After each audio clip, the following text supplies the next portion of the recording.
remembers that. He was. Well, actually, I don't remember. That was after I left, either way. The battle But begins. NA versus EU as Dubu. Gonna get off that Astral Spirit. A lot of damage with it here.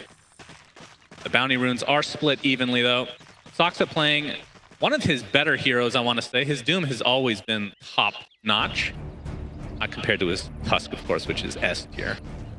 And it also does explain why Tundra rate this hero so highly, right? Is that they can pick it in the first phase and they can flex it between him and 33, and honestly, even between 9 mid. I don't think they've run that this tournament, but 9 also a very formidable Doom mid player when it's time for that. So they do get themselves a last pick Batrider, and like the panel was talking about, I think bottom lane is really going to be the lane to watch for the most part. Not right in the beginning, but once 33 finds level 3, I think this is very difficult for TSM to handle. And you know, if there's a player that does lane mechanics in terms of like cutting or abusing creep positioning, I think 33 is probably my #1 player to think about. Whenever he plays a summoning hero mid, like he would pull the wave with his Lycan Wolves before others really figured that out.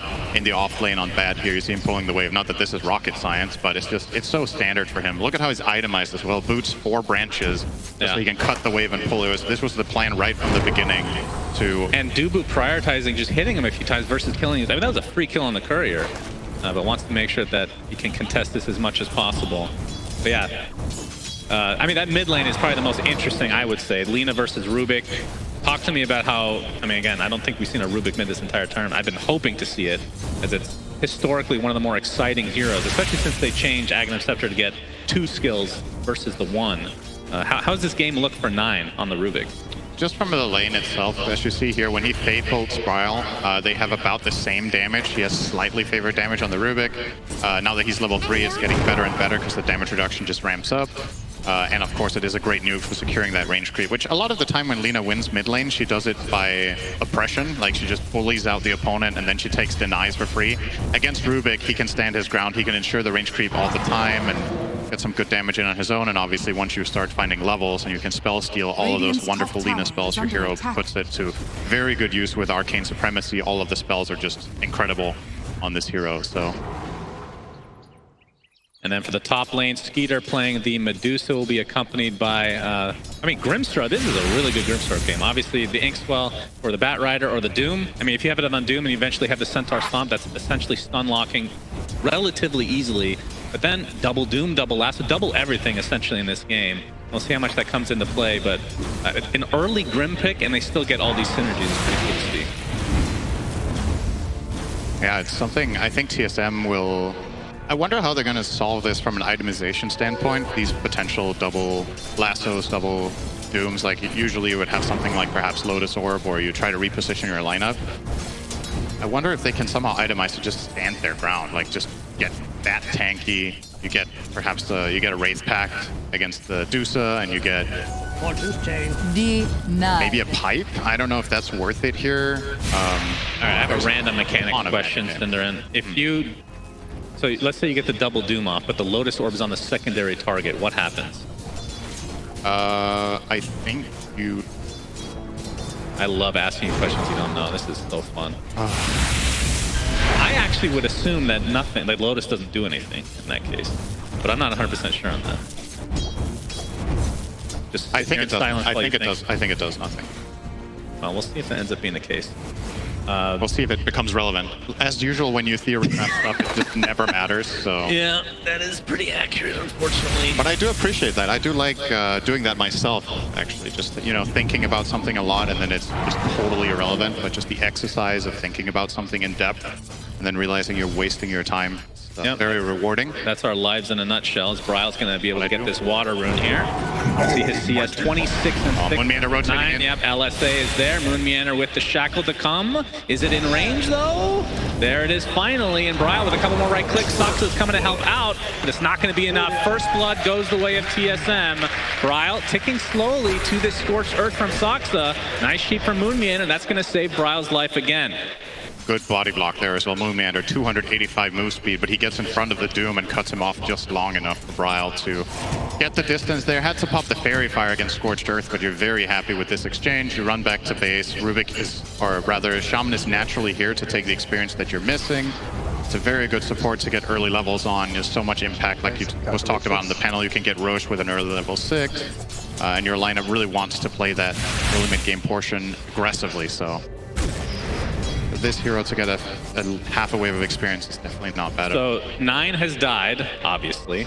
And look at the CS discrepancy between Bryle and 9 overall. 29 to 20 and 5. So Bryle is having himself an amazing start to this game. Like if you, in terms of just the matchup alone, is you're gonna have to hold that thought. Dubu getting chased, the Echo Stomp to come. Nope, gets canceled by the Infernal Blade. And a couple more right clicks will do it. So first kill on the board there for Tundra. But would you expect the lead to be this much for a Lina versus a Rubick? Just on paper?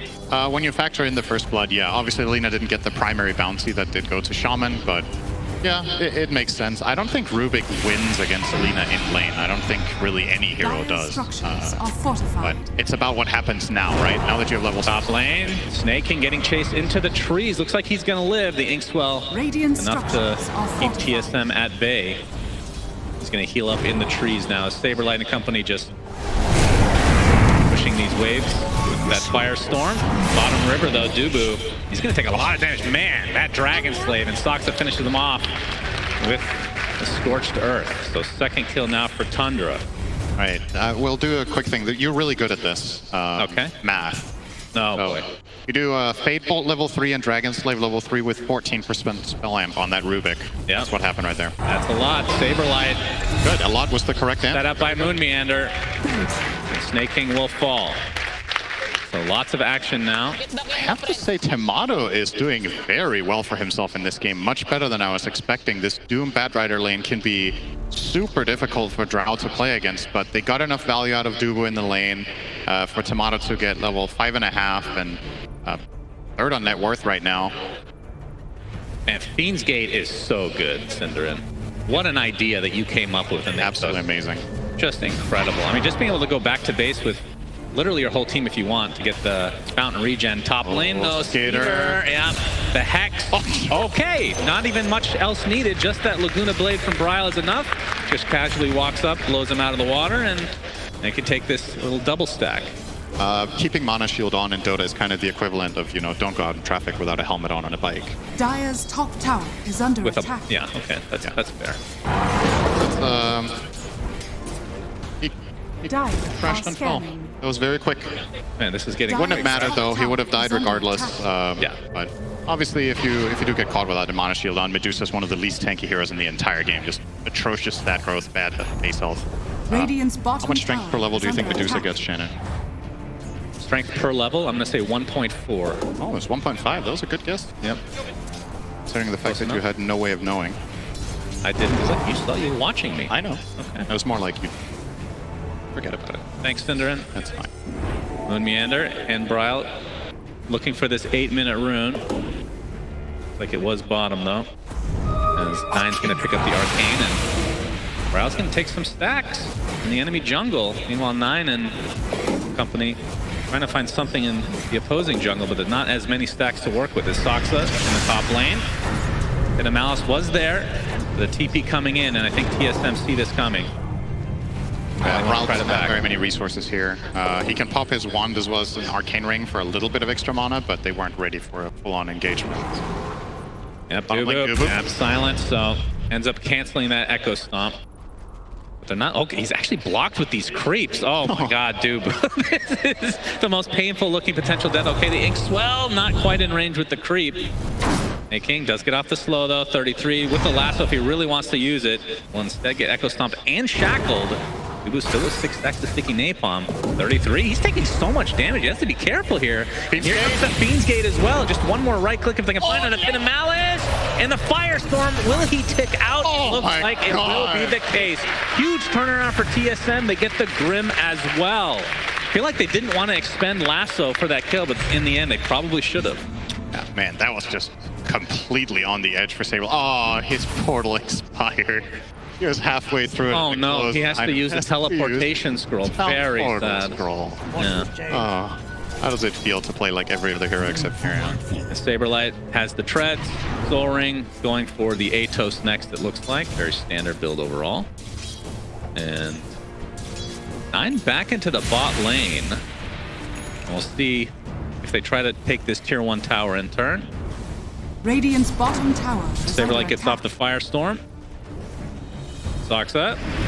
It looks like they're going to get the Doom off. 33 still with that lasso, remember.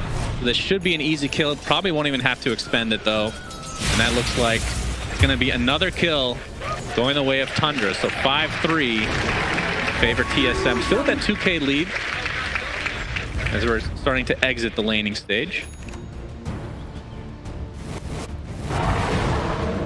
Top 3 net worth for TSM as well. I still think TSM, given the game state, are doing very, very well here, weathering the storm.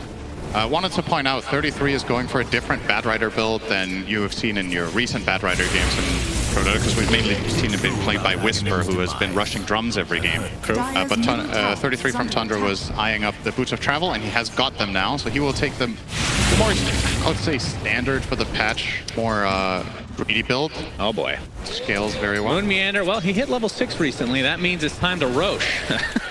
He is doing more damage than any hero could possibly do at this stage of the game to Roshan himself. As Bryle's coming in, he will end up taking... I would assume he takes the Aegis here and not Tomato, but we'll see. Yeah, for sure. I think Tomato is is less likely to be in an exposed position in the coming fight. And he might also be spending a little bit more time farming jungle. Not necessarily like Boxy pointed out, maybe not too much. Like, you still want to get your Drow involved. But Bryle will definitely have more lane coverage for the time being. Yep. Soxa in the meantime trying to hold off this push, but that is a lot of members of TSM with an Aegis to boot. It'll be a difficult defense nonetheless. 500 gold away from the Blink Dagger though for Soxa as that position for Doom. Tomato outranging the tower. That's always fun to deal with. And you can see several members of Tundra are here. And they're mounting as some sort of defense. Peter? All eyes on Batrider for me right now, but you've got to keep in mind as 33 that you're not that tanky against this this lineup. Running Batrider into instant stuns like Shaman's Hex is, or even the Pit of Malice, which can catch you from fog, is really tricky when you don't have the BKB running. So perhaps Tundra are still going to just chill and keep farming up and get to that timing so that 33 can be reliable. For them to engage fight. They will find Dubu though. Yep, snaking with the Ink Scroll. Already at half HP on that Elder Titan for Dubu. Might be ticked out here. Soulbind onto 2. Soxa does have the Doom available. Gets shackled. Either way, Dubu falls first. And now they're going to turn this onto Soxa. The Gust keeping him at bay. Attempting to run away, but Snakey getting right clicked on the high ground by Bryle. Now Soxa gets hexed. Trying to make it to his high ground. Won't happen though. So 1 for 2 in favor of TSM. Got to be a little bit careful though with this spell on 9. This is one of the most incredible spells you can steal on Rubick. The Firestorm does so much damage if they can combine it with any sort of stun, and there it is. Yeah, blast up, Saberlight. Dubu, do you want to take that Fiend's Gate? Don't think so. Not this time at least. 9 has his Aether Lens and going for the Shard. Looks like right away. I mean, what kind of a... What are you expecting from 9 in terms of his build? Mid Rubick, the first thing I think of is Blink after the Aether Lens, but the Shard feels more like a supporting thing. Obviously, you're going to want it at some point. Hang on, we might have to wait on that. Bryle could be engaged on here. Yeah, Telekinesis instantly silent. Soxa tries to jump in. A lot of damage done to Bryle, but looks like he will live thanks to that huge Echo Stomp onto 3. And Skeeter's ult actually did go off, so kind of end up being wasted there. Clean disengage from TSM, but they're very low health on both Lina and Shaman, so they're not going to try to push this, but they do force out a deny. More progression being made on the map for them with that tower down. Their own mid tower, very healthy. Instant Hex, by the way, onto Soxa, who does not have Stomp. Okay, that's what I was expecting. He was going in for a big mana drain, looks like, mana burn. 1, 2. Good. That's how we count in NA. NA math is difficult at times. Soxa and company are smoked, but so is TSM. And of course, Soxa has shown off that Blink Dagger already, so it will not come as a surprise to TSM as they are looking for the juicy Medusa who just exited the triangle. Medusa, so like, if you will. Yep.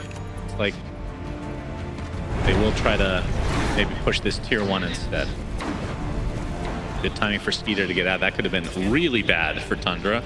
I mean, in terms of the pace of the game, who would you rather be right now? Obviously, it's a little easier to look at this Aegis.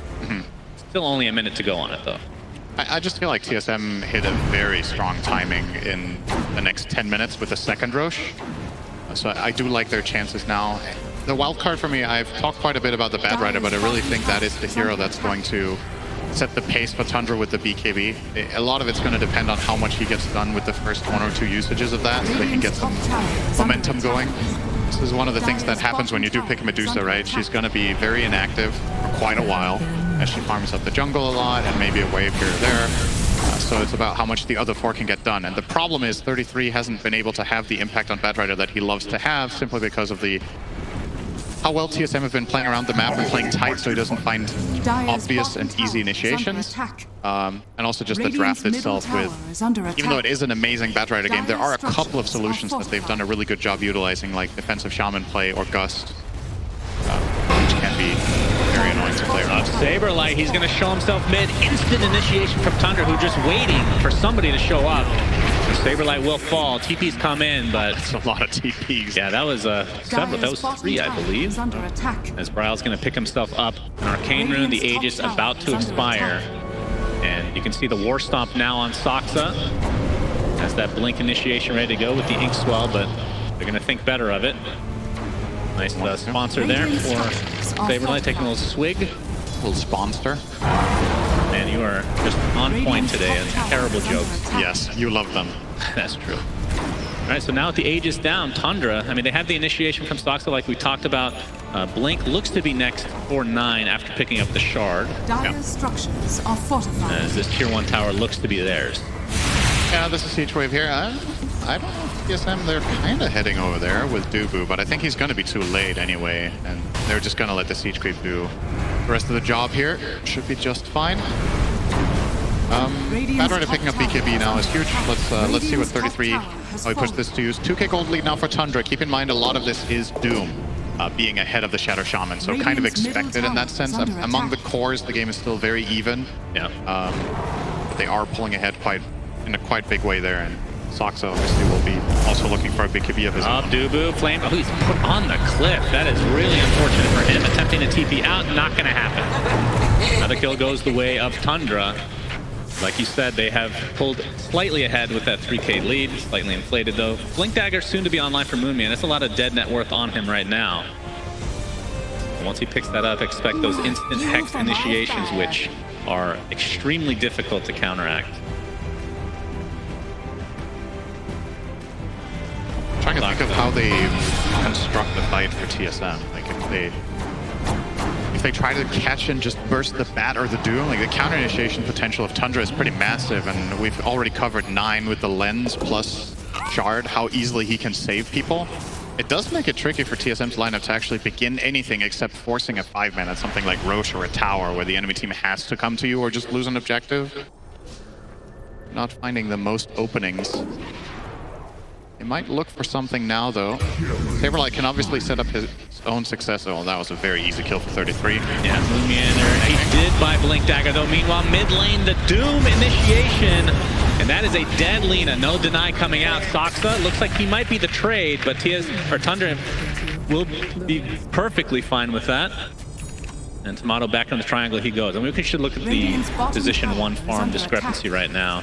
Radiant structures you can see Tomato has a Hurricane Pike going for an early Shard, actually. And then on the Medusa has the Manta and working towards Scotty next. Worth keeping in mind about this matchup is that I think Medusa needs more net worth per impact. Does that make sense? Like Drow being 2k gold behind right now is not a red flag for them at all. Drow can do a lot with, let's say, 16k net worth against Medusa's 20. I still think you can have massive teamfight impact by virtue of good positioning and playing around Elder Titan in this case very well. Oh my god, that Firestorm! 9 is absolutely owning. Moonmeander still wants to fight, though. He gets off the Surfer Horns, the buyback onto Saberlight. He's coming back into the fray with his ultimate. 3v1, 4v1. He's taking so much damage. TSM have to try to counteract this with Skeeter. Look at the damage he's taking. Laguna Blade is there. He is left all alone. So it ends up working out for TSM. And Saberlight somehow still alive. LSA connects on the 9. That is the mid Rubick. Can they get him? No. Looks like he's going to get out just fine, but Saberlight ends up dropping, so that's a dieback for him. Gus keeping the Batrider at bay. Bryle missing the LSA. You can see the shard already online for Tomato with that hypothermia debuff. Looks like the rest of TSM will attempt to walk it off.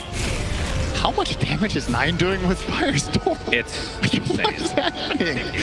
I feel like he just solo killed the Underlord as well as Shadow Shaman there almost with just 2 spells. It's really, really nasty stuff. He is working his way towards Ags to get that second spell steal. I wonder what he wants together with the Firestorm. Do you just get the pit as well? You just play better Underlord? Yeah. Or what's the idea? Yeah, he's going to find Nether Shawl. Obviously, amazing item for Rubick mid. You want all of that spell lamp. The magic resist here is very nice. Just got to keep an eye out for your positioning as you will get more or less just 2-shot by Drow and Lina. We're going to watch it again here. This was after the buyback, so Saberlight going extremely deep. Look really at his good head of health. malice, though. Yeah, I mean, it is percentage-based HP. I mean, he's one of the worst heroes to face against his own spell, right? Because of his such high strength gain. This is the double lift with the... And another Firestorm takes him out. And one good benefit, even if you're playing the Arcana Rubick, it's still a green spell sooner. You can't tell the difference, right? That's true. Have to be very careful. But we'll see what else he steals, because Aghanim Scepter, like you said, is going to be next. But 9 might be... Yeah, that is a mega dead Rubick, not even needing the Elder Titan ult. LSA, Saksa will get out. Oh, the Atos projectile actually is chasing him all the way across the map. So he cast that in melee range, but he's still got to... Well, that's not where he is. That's just a miss. But taking advantage of this death onto 9 is TSM. The hypothermia and the serpent wards. Looks like the second Roach will be there. Snake King wants to try to snipe it. No. 33 goes into the pit. It's going to be too late to get off Double Doom. anything else. But the double Doom is applied to 2. They're going to try to walk it off. Grimstroke getting extremely low. First to drop is Dubu. Moon Meander next. The rest of TSM, they have to be careful. Bryle has the Aegis. Don't want to expend it this early, though. Saksa looks like he's still going to live. Just on the outskirts of this fight. The buyback on to Dubu. As inside the pit, Bryle will hide. They get the shard out of that, but the Aegis instantly consumed, and they get nothing else. Haste. Just such a powerful fighting lineup from Tundra when they get the opening with Soulbind. Like, the threat of double lasso or double doom is really difficult for TSM to deal with. You figure they're going to buy multiple Lincolns or Lotus Orbs to try to handle this problem. See 33 going in there. He gets the lasso on the Lina, the doom on the other 2 in the meantimes, and this means effectively 3 heroes are just out of play. Then they flame break the Underlord away, and he gets spellbound to the Drow. It's tough. Saksa is doing an incredible job, by the way. Kind of, I don't know what you would call this. He's like playing it on the limit. Only survives here because he has a Dragon Scale as his neutral item for that extra armor. Really needs that. And Tundra starting to pull away. 7K lead for them. They have lost both Roshans, technically speaking, but did a good job to counteract it that time around. The shard, who was it put on? Was it Underlord? Yeah. It was nobody yet. Oh, he just ate it. Okay. It's on Underlord. So you get the extra Firestorm. What is it? AoE and... You get more wave counts and it deals the damage faster. Oh yeah, the AoE is the talent. I like from Saberlight, by the way, that he's going BKB in this game. I think Atos into BKB Underlord is good in a lot of games, but when you see how much he's getting destroyed by Bat Rubick, he just has to do this. Like, I don't think there's any item that will have half the impact of a BKB right now for him. So he's on the way there, but quite a ways away. That now Scotty being picked up by Skitter as well. Huge timing for Tundra. 30 seconds cooldown on Doom, but everything else is ready. They hit that massive item on the Dusa, and they know there's no Aegis to fight into either. So we'll look for an opportunity. If they get this wraparound and catch Brown, it's actually enormous. He does not have buyback, and they could turn this into a big win like a tier 2 tower. Some strong aggressive vision if this is successful. A scan came out from TSM, but it's on the wrong side. It's Kyle. Oh boy. Like the Scorch Earth. This pop Sox with the instant initiation and the quick death. So Bryle takes the tumble. 50 seconds of no Lina. Moon Meander. He gets off his ult. Barely in range of the tower though. Skitter's just gonna farm it up. Thanks for the 300 golds, this Skitter. Tundra looking very good right now with the unorthodox Rubick mid, which we don't get to see very often anymore. Does have the blink dagger. He actually did go for boots of travel in between, so yeah, it's still yet to come. Yeah, that is another kill. Beautiful initiation from Soxa. Ever since he picked up this blink dagger, he has just been constant on the jumps. And the Inkswell, not going to be connected this time. Radiant's middle tower. But you can just see the value out of Grimstroke this game has been pretty insane. Even against Pit of Malice, does he have the shard on Grimstroke? He does. You can literally time it so you blink into the Pit of Malice and instantly dispels, so you don't even have to worry about it. Yeah. That is extremely strong.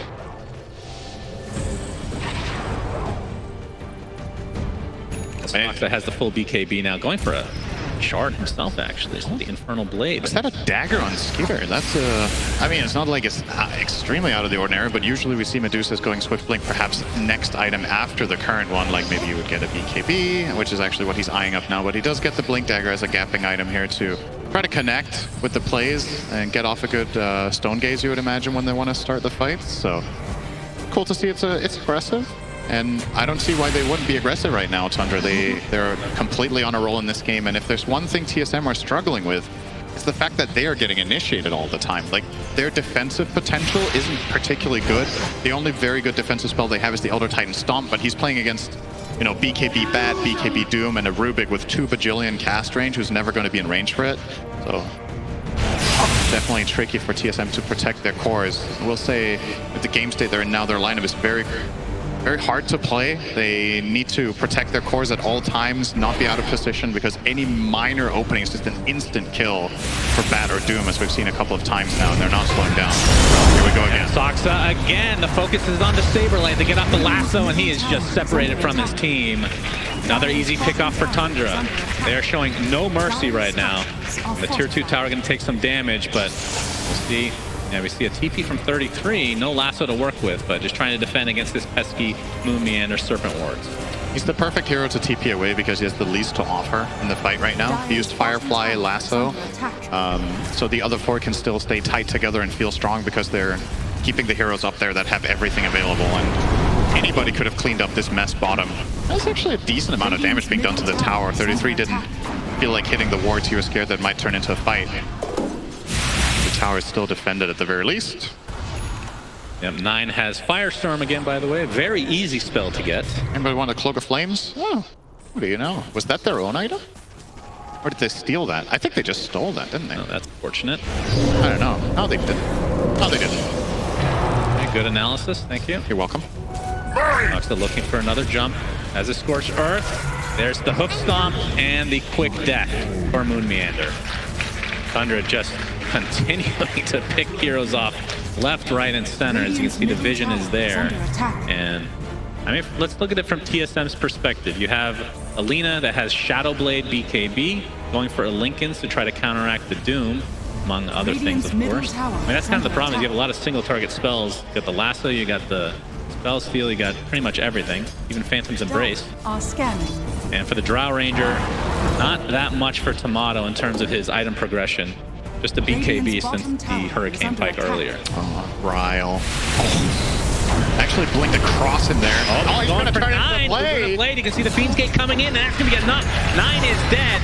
Good initiation from TSM this time. 33 pops his BKB, so would think that he's going to be okay. Super clutch from Ryle. First of all, he avoids the gank. I don't know if how he felt that coming, but he Shadow Bladed at the exact right time and turned it into an immediate counterplay on the Rubick. That's some big play there. They need more of those to stabilize this game, but at least it'll buy them some time. With Rubick on the sidelines for 40 seconds, you can push out the waves a little bit, gain some ground, and finish maybe a key item. Bryle almost has Lincoln, so that one's going to be up. Now Soxa chasing, gets off the Doom. Saberlight stuck inside his own Pit of Malice. Another Infernal Blade, and another easy kill for Tundra. Did cost them the Doom, but they will certainly take that as their lead. Still around 9k right now. And I think the timing for TSM feels like it's the double Lincoln, which is a bit away. The instant lasso initiation, Inkswell, beautifully timed, and another pick off for Tundra. And Roshan Not going to be up. We won't know for another 15 seconds. Radiant are Yeah, scanning. if they get lucky with an early spawn here, they could actually grab this, but pretty unlikely. Dire's Another bottom serpent. This is, I tower think, the under third attack. one for this tier 2 Dire's tower bottom bot. tower has They do fallen. find it, though. That's pretty impactful. Now they've opened up the potential of stealing the outpost if they ever get there. Usually not this tower that does that. You generally see teams take the Dire top tier 2 tower. It's way more accessible, way easier to Radiant's get, but middle tower is TSM under haven't really attack. been able to get close to that for quite a while out of fear of just getting jumped by Bad Rider and Doom up there. So they're going to Dire's settle for the bottom bottom tower is one. under Shadow attack. Shaman. It's his life's work. He's been down here for like seemingly 10 minutes trying to finally get that done. Such an annoying hero to deal with. Yeah. As Lincoln Sphere is up for Brile, so Tomato is next. It's not Close. super far away, about a recipe, I believe, away. 500 gold. I think. Or? Oh, I think already have it? he might have the recipe already, actually. He has it, yeah. Yeah, okay. So, Pretty close, and that feels like the timing that they are trying to align with. But we do have a smoke from Tundra, and if Roshan is going to be up in 15 seconds, so if they get a pickoff, this could be the third Rosh, this time going in favor of Tundra. That's going to be with the Refresher Shard or Ags. From TSM. he's like a courier here. It's like Doxa. If they're able to find that opening, I think it's kind of obvious to both teams that they're each smoked. Yeah. But sometimes you can use that to your advantage in terms of just mind game situation. 33, starting to go into the high ground now. Radiant's top Dubu tower is under attack. is gonna pop Moonlander with the instant hex. That was blind. Peter, he's in pretty good position though. Soulbind onto 2. Moonlander's dead just like that. And now the lasso is gonna be enough to take out Saberlight as well. So 2 more pickoffs for Tundra as Roshan's gonna be up. So it should be theirs as they continue to chase Dubu. Dire's bottom Flame break tower is under attack. into that Fade Bolt. They were so ready. Even Absolutely. Though, so there's an old Observer Ward on this hill where Radiant's top tower Moon just is placed under his, attack. and their Sentry will see that there is an Ops, but he just went for it. He placed the ward and went straight in. Scanning. But yeah, Tundra, great defensive formation. Not really exposed whatsoever with that opening hex, and this is going to pay off big time. This is the reason why TSM wanted this move to work, was so they could take this Roshan for free, but now it's going to go to the side of Tundra. This one has Refresher Shard. As always. So you're going to have 2 Dooms, or... Yeah, could have- probably 2 Dooms, You could have right? 4 Dooms, actually. Yes, but That's he's not full buying attack. Refresher. Yeah, well, you double Doom twice. Oh, then you could have 8 Dooms for the Refresher. You could. It's not great to stack them that way, but it is possible. Oh, they are leaving the cheese and Refresher. Who cares? I We think just they got a keep little the Aegis. there, yeah. Right, here comes snaking. Okay. And Like- this The is... cleaning lady cleaning up after everybody just had their mess of... I mean, pro had dinner players, in the Roach pit. Pro players are quite messy and typically quite disgusting as well, so I Okay, can that's certainly attest to that. Rich coming from you. I mean, I am also a player, so Oh, okay. just in the I mean, it's one of those distant past. takes one to know one kind of things, right? Yes, pretty much. Real recognize real. Yes, that's right. So 9 does have his Aghanim Scepter. He actually stole Earth Splitters. It would be interesting to see how much damage that does with Firestorm together, right? That Yeah. is a lot of percentage HP damage. Yeah, 26% spell line from Arcane Supremacy. I wonder if he can almost... Yeah, if he has that in Firestorm, I think he can solo Saberlight. I wouldn't doubt it. He just needs an E-Blade on top of that just to be sure, right? Of course, one silver lining for TSM is only a level 2 ult. True. Not quite level 3 yet for Dubu. As Tundra with a massive advantage now. 12k lead for them. They have the Aegis, they have the Cheese, they have the Refresher Shard. And Inkswell for 33 is... It's such an insane shard on this Grimstroke. It just gives you a free pass to do whatever the hell you want. And it goes up. Okay, BKB popped by 33. Initiation. That is going to be a dead Drow. They even use... Was that a Doom on top of that? Not even needed, but either way, they find one. Fiend's Gate from Saberlight. Pops the BKB, gets attached to Dubu now, but inside his own base. Still with buyback on Tomato, though. Where's that gate going? Oh, bottom lane. Okay. Well, he... Was that from earlier? I suppose. I guess so. Yeah, there is buyback now on Tomato. Tundra might just chill here and grab their... Oh, he actually their stole big Fiend's Gate. Oh, And Rubick with Ags is so fun. You see the initiation here again. Doom was not used there. That was the Infernal Blade. There's But the gate. Oh, they're gating from bottom to mid, so they were connecting over. All right, I see. Tomatoes, like, how did they find it? Goodness gracious. Oh, another initiation. The lasso is up again into the Doom this time. So far away from his team. Ryle just forced to try to right-click away. He's actually nice, though. He does a lot of damage, but he still ends up dying nonetheless. A lot of mana drained from Skeeter because of this damage coming out, but Moon Meander falls outside of his own base, buys back into the game. Still 12 seconds for Tomato. Skeeter looks like he wants to use that Aegis. He'll do so, but 33, he's stuck out of no man's land. So TSM able to defend. Did cost them a buyback on the Moon Meander, snaking with a long TP. We'll be fine. I don't understand how Tundra ended up in a position where Bryle could kill the Rubick while being doomed. Like, something must have gone wrong with the communication there, and that's actually pretty big. This is going to allow them to defend their base. And Oh, Moon Meander. Can they actually find Skeeter? Saberlight gets off the pit along. Okay, 9 is there, though. He steals the Firestorm again. Socks it with the counter initiation. Moon Meander, die back. Saberlight's GTFO. Get out of here. Just leave his teammate to his own demise. So die back for Moon. Yeah.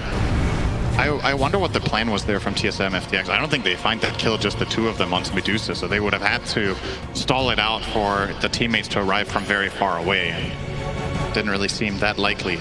At the very least, they forced that rotation over from Tundra and maybe slow down their progression on mid, but still, these Manta Illusions, they're almost at the high ground again. Don't seem too interested about him going in just now, though. We'll just chill and get Doom off cooldown again, I reckon.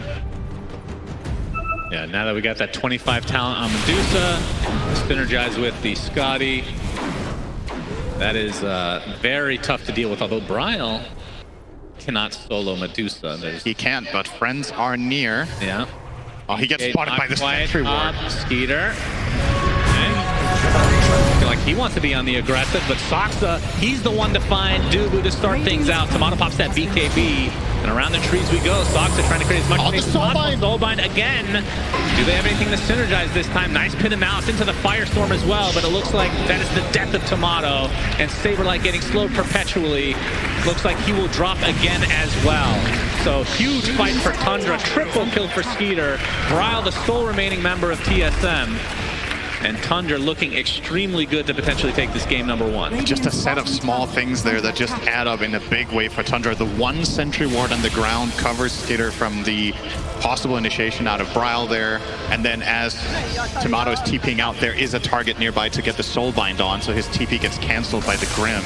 Just everything going right for Tundra in that instance. Just really good work from them. And they're going to turn this into a tier 3. I don't think it's possible for TSM to hold this tower. They might be able to hold the barracks if they can stall it long enough with Dubu's stalling tactics. This hero is, of course, very, very good at buying time. Yeah, and it's not the fastest push either from Tundra, despite having such a massive lead right now. Keep in mind, 9 does have Firestorm and Pit of Malice, so cosplaying Underlord today. Just an upgraded version, I guess. It's actually so sick, this hero. It is very disgusting. And this is going to be the full set of racks as they wait for the rest of TSM to respawn. So Tundra playing it quite safe. Obviously a very important series. Winner of this goes to the grand finals of the major. Loser stays alive into the lower bracket. Obviously both are ensured top 3 already. The crazy thing about this Rubick versus Underlord matchup is, you know, there's some Rubick matchups you're playing against a hero who has really good spells you can steal, but they can do something about it, right? Like Mars with Spear, you just immediately cast Bulwark to cover yourself. What can you do as Underlord to protect yourself from Rubick stealing your spells? You're going to start casting Fiend's Gate. Yeah. Like, there's nothing you can really do, so it's very easy for 9 to reliably get both spells in quick succession. And he has both of them for 3 minutes now still on that spell steal, 5-minute duration level on level 3. Plenty of time for Tundra to find another fight with these incredible spells onto 9's mid Rubick. And you can see in terms of net worth, Skeeter is so far away from everybody else, but if they're able to find a fight without him, the top 2 net worths after the fact are on TSM's side. They have potential to take some of these fights for sure, but 33 looking for a D ward, and again that Inkswell just gives him a get out of jail free card anytime he wants. Super low cooldown as Soxa is on the cliff, finding Moon Meander. Another kill going the way of Tundra. Bryle pops the BKB, and you can see the Earth Splitter come out, so they end up trading BKB for Stone Gaze. 24k lead now for Tundra. As the next Roshan, we won't know for 40 seconds. Do you think Tundra are playing this a little bit more disciplined than we're used to seeing them? Is it because it's an upper bracket final? Is it because their push is not like super strong? I think they just respect the defensive potential that TSM's lineup has, right? Firestorm plus Elder Titan, and then these two high-range artillery heroes in Drow and Lina. It's not easy to push against this team if multiple heroes are alive. Right. So they're just paying them the respect they deserve. It's but popped, initiation again, and that is Dubu dead. Moonmeander still dead from earlier, so 5v3 for now. Tundra continuing to dominate this game number 1. You see Rubick, not only with the Arcane Rune, has the Octarine core. It's just a filthy build from 9. His cooldown on Firestorm is 7 seconds. Yeah. They are running out somewhat soon, so he's going to have to re-steal them at some point. But like we've talked about, not the most difficult one to take. Second highest damage dealt in the game, only behind Skitter's Medusa. Actually a little bit surprised to see this. I would have thought it was the other way around. 9 has felt insanely impactful, but they found a lot of spread damage in the fights from their Medusa. Obviously the dagger from Skitter has also helped out in that regard. Getting in there and delivering another Octarine core now for 33. Also has it together with Spell Prism. So how long is the cooldown on Lasso now? 66 seconds. Radiant's bottom tower. Not too shabby. This couldn't have ended any other way. This 33 has... Do better than that. I feel like a lot of this is on the back of that Grimstroke shard, though. Like, they wouldn't be able to find these initiations that consistently without having that extra room to work with. As the next Roche is up, and this is going to have all the goodies available to everybody. And I don't think TSM are in any position to get there, so this looks to be a freebie. And the question is, who takes what? Oh, who do you give the axe to? Do you want to see the 4 lassos with Soulbind? It is quite good. The Medusa Ags is... It's not the best this game, I think. Yeah. It's okay. I guess it's pretty nice against Shaman, right? If he also gets the shard. Oh, Fiend's Gate. Oh boy, right into the pit we go. This is the last ditch effort from TSM, but Skeeter picks up everything. As this was faked out, it looks like. Not going with it, Cinderin, and everything goes the way of Tundra instead. New treasures. They didn't even bait out any Stone Gaze either. Nope. Nothing baited out, it looks like. Skitter is very safe to just hold it. He pops BKB, and if they come through the gate, then he can Stone Gaze. There's no BKB piercing stun on TSM sides, no basher, nothing. No, he did pop the BKB, it's now in his backpack, not needing it, obviously, with the Aegis here. And he will buy Axe, so at least he's eyeing that up for now on Medusa. They will opt to give the Axe to Batrider. Okay. So they are going to have potential quadruple lasso with Soulbind, which requires a pretty specific positioning from the enemy team, but it's not out of the question that we could see something like 3 lassos, perhaps, which would be a pretty good look. Yeah. Are you 100% sure that it works on the 4th target? I feel like this is an I don't like this. I know. I feel like it might not work, actually. Moonmeander looks like he's going to end up dropping. Soxa gets off that Doom. Oh, that's a big pickoff onto Lina. That's going to be a very nice kill for Tundra as he's just continuing his rampage. Soxa just everywhere. Saberlight looks like they're going to cancel the TP with another lasso. And the 3rd death in this mini engagement should spell the end, I would think, although we talked about the pushing not being super fast. But they are dead for 60, 70, and 80 seconds respectively with no buyback whatsoever. And the wave is coming in top. How do you possibly defend this? This Drow and ET. 40k networking. All right, that just doubled in the last couple minutes, I feel. Yeah, that Roshan does give you a nice little 6k juicer on the Batrider. Juicer, wow. Radiant's middle I don't know if that's legal, but we'll go with it. As they're going for the Mega Creeps to start. We'll see if they end up going for Throne. I'm not sure if they know about the buyback situation. It's been a while. I'm sure TSM just talking about the next game in all likelihood. Giving his typical speech, I'm sure. Maybe he started counting on his hand again. This was game 1. Yeah. Next is game 2. That's right. Game 2 is next, whether they like it or not. Tundra just dominating. This is extremely impressive from them. That's a lot of building damage. Yep. Radiant's bottom 15k so tower far has for the Medusa, who just sits up Radiant's front. middle tower And I is think under attack. TSM kind of resigned to try to do one last ditch effort fight once everybody's up. Radiant's But it's going to be at the cost, excuse me, of Down mega now creeps. have mega creeps. It's now a 46k net worth lead for Tundra. See if they can get to 50 before the game is over. Saber light. Yeah, there's the lasso. Doesn't look like that Ag's can make much of a difference. That is going to be the quick death onto the Underlord. All right, we got the Soulbind onto 2. Oh, they broke breaks it. them apart. Unfortunate, but doesn't really matter. The second death now is Skeeter just farming up the wards, which were apparently stolen. The GGs come out, so Tundra take game 1. This was some sort of a shellacking. Yeah, it was looking